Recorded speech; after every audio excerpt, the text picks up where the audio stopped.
तुम्ही पण जोधपूरला जायचा विचार करत असाल तर हा व्हिडिओ लास्टपर्यंत बघा, कारण हा स्कॅम तुमच्यासोबत पण घडला असेल किंवा घडू शकतो.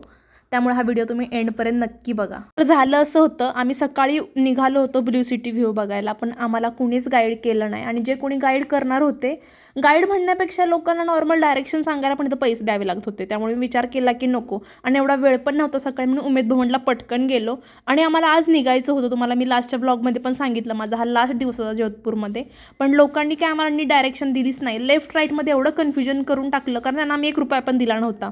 आणि हे लोक कोण होते? आपल्यासारखेच राहणारे लोक. ते लोक ना फक्त लुटायचं काम करतात. एक हॉस्पिटल आहे, त्या हॉस्पिटलच्या समोर गेलं की तिकडून घ्यायचा फक्त लेफ्ट, तिथं गेलं की पूर्ण ब्ल्यू सिटी लागते. एवढं सिम्पल लॉजिक होतं.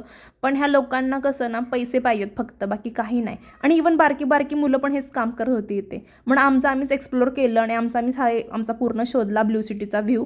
रूमवर आलो पटकन आणि आवरून घेतलं, कारण आमची ट्रेन पण होती. आणि मी बाहेर थोडीफार शॉपिंग केली, कारण तिथं बांधणी खूप फेमस आहे. मला व्हिडिओ करायला पण वेळ नव्हता, अक्षरशः एवढ्या मला लेट झाला होता. तिथं शॉपिंग केली आणि खायचं काय मटेरियल घेतलं, जे फेमस आहे तिथलं. काय एवढं मला खास नाही वाटलं, खरं सांगते, जोधपूर.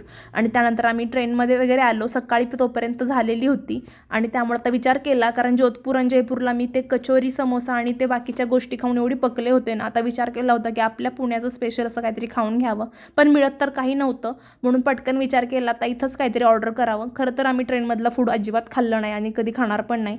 त्यामुळे आम्ही ऑर्डर केलं झोमॅटोवरून. तिथे काय केलं होतं बरं, बर्गर, पिझ्झा असंच काहीतरी ऑर्डर केलं, आणि कोक वगैरे होतं आणि फ्राईज होतं. आणि तेवढंच खाल्लं आणि पुण्याच्या स्टेशनपर्यंत म्हटलं आता तिथं उतरल्यानंतर जेवण वगैरे करता येईल. आपल्या गावासारखं किंवा आपल्या सिटीसारखं जेवण कुठेच नाही, एवढं मला मात्र नक्की कळालं. मला पोहोचल्यानंतर माझी खुशी एवढी गगनात पण मावत नव्हती, एवढी मी खुश होते. Bye bye.